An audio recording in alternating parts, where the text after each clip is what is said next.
Circuit breakers ना हो और अगर वॉल्यूम ज्यादा हो तो ये शेयर प्राइसेस 10% ही रह जाएंगे, 90% गिर जाएंगे।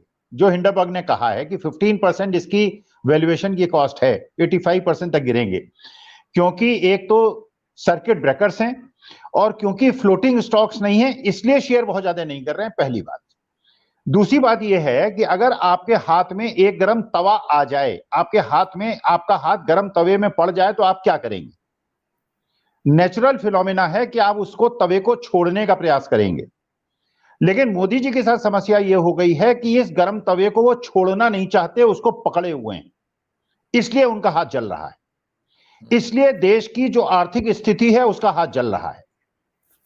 देखिए, कल हम लोग चर्चा कर रहे थे, आप एक उदाहरण लें दिनेश जी, अगर आपके पास मान लीजिए 40 लाख रुपए हैं और आप 1 करोड़ का मकान लेना चाहते हैं, तो आप क्या कहते हैं, 40 लाख मैंने इक्विटी में लगाया और 60 लाख का मैं लोन लूंगा, 1 करोड़ का मकान होगा, मुझे डिलीवरी मिल जाएगी, मैं उसमें जाके रहूंगा।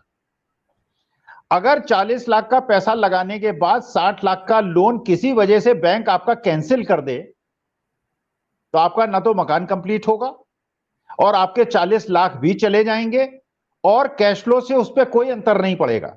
यही स्थिति आज अडानी की है। आपने देखा कि धारावी का प्रोजेक्ट जो इनको दिया गया, औने पौने दांव पे दिया गया, जिसपे रीडेवलपमेंट की बात हुई, आज धारावी के हजारों लोग इनके खिलाफ आंदोलनरत हैं। जी जी जी।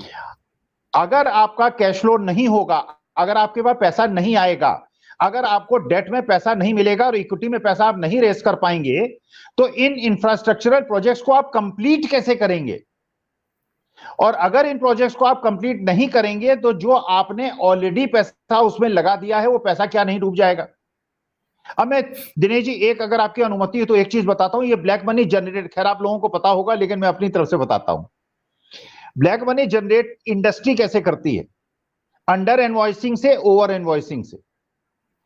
आपने 100 रुपए की चीज खरीदी, दिखाई कि 150 रुपए की खरीदी, 50 रुपए का ब्लैक मनी जनरेट हुआ। आपने 300 रुपए की बेची और दिखाई 250 रुपए की बेची, 50 रुपए का ब्लैक मनी फिर जनरेट हुआ, आपने ब्लैक मनी जनरेट कर लिया।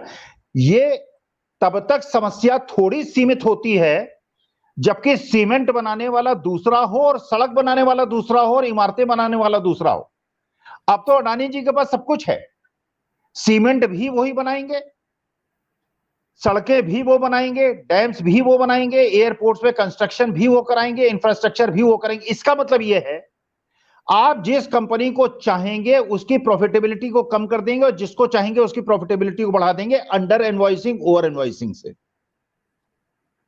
इसका मतलब यह है कि जब आप चाहेंगे पब्लिक लिमिटेड कंपनी के प्रॉफिट्स को कम कर दिया जाए, देखिए प्राइवेट लिमिटेड कंपनीज में प्रॉफिट को शिफ्ट कर दीजिए अंडर इनवॉइसिंग, ओवर इनवॉइसिंग से, और पब्लिक लिमिटेड कंपनी के प्रॉफिट्स को कम कर दीजिए जब आप चाहें, जिससे कि उसके शेयर होल्डर्स को नुकसान हो, कंपनी सिक हो जाए और फिर आप कहें कि भाई कंपनी सिक हो गई, मेरा क्या दोष है, कंपनी को आप टेक ओवर कर लीजिए, एसेट्स किसी और को ट्रांसफर कर दीजिए। तो वास्तविकता में देखिए, एक चीज कही जाती है कि जो खद्दर का कपड़ा होता है जब एक बार फट जाता है तो फटता जाता है, फिर उसको सिल नहीं सकते, आप उसको तुरुप नहीं लगा सकते उसके अंदर। यही हो रहा है। ये जो समस्या है अंतरराष्ट्रीय से होते होते अब राष्ट्रीय स्तर पे भी बाउंस करने लगी हैं, जनता भी खिलाफ होने लगी है, पैसा लगाने वाले भी अपना पैसा कराएंगे, इंफ्रास्ट्रक्चर भी वो करेंगे। इसका मतलब ये है, आप जिस कंपनी को चाहेंगे उसकी प्रॉफिटेबिलिटी को कम कर देंगे और जिसको चाहेंगे उसकी प्रॉफिटेबिलिटी को बढ़ा देंगे, अंडर इनवॉइसिंग, ओवर इनवॉइसिंग से।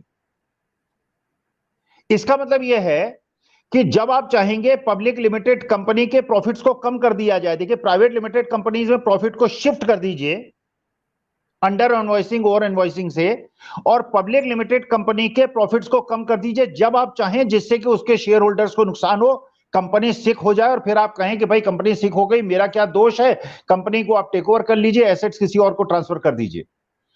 तो वास्तविकता में देखिए, एक चीज कही जाती है कि जो खद्दर का कपड़ा होता है जब एक बार फट जाता है तो फटता जाता है, फिर उसको सिल नहीं सकते, आप उसको तुरुप नहीं लगा सकते उसके अंदर।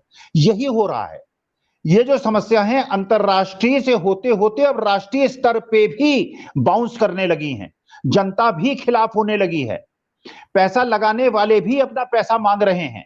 तो जिन लोगों ने अनसिक्योर्ड लोन्स भी दे रखे हैं, जिन लोगों ने इनको व्यक्तिगत तौर पे भी इनका पैसा, और अब तो राजनीतिज्ञों ने भी जिन्होंने अडानी जी को पैसा लगाया हुआ है वो भी पुनर्विचार कर रहे होंगे कि मेरा पैसा कहीं डूब न जाए, ये डूबेगा तो मेरा पैसा डूब जाएगा। अभी तक तो उनको पता था कि ये पैसा कमाएगा, मैं भी पैसा कमाऊंगा। इसका मतलब ये है कि उनके सारे आय के स्रोत और जितने भी विजिलेंस एजेंसीज हैं, जितने भी ऑर्गेनाइजेशंस हैं जो आज चुप भी बैठी थी, वो भी ऑर्गेनाइजेशन जो हैं अब इस पे कार्रवाई करना शुरू कर देंगी। और आप देखिएगा 2 महीने के अंदर इतनी परतें खुलेंगी, इतनी परतें खुलेंगी। आपने देखा हरियाणा के अंदर जो इन्होंने लैंड खरीदी है वो भी फर्जी बिल्स पे खरीदी है, ये सूचना है। अब तो एक एक कागज की जांच होगी। जो लैंड डील्स हुई हैं फर्जी बिल्स हैं, ऐसा आरोप है। तो अब समस्या जो है बढ़ती चली जाएगी। और मोदी जी के लिए मेरी राय यही है कि जो गर्म तवा उन्होंने पकड़ रखा है जल्दी से जल्दी इसको छोड़ दें, वरना उनका हाथ केवल नहीं चलेगा, भारत का भी जो अर्थव्यवस्था है वो पूरी तरह से चौपट हो जाएगी। जी, बहुत बहुत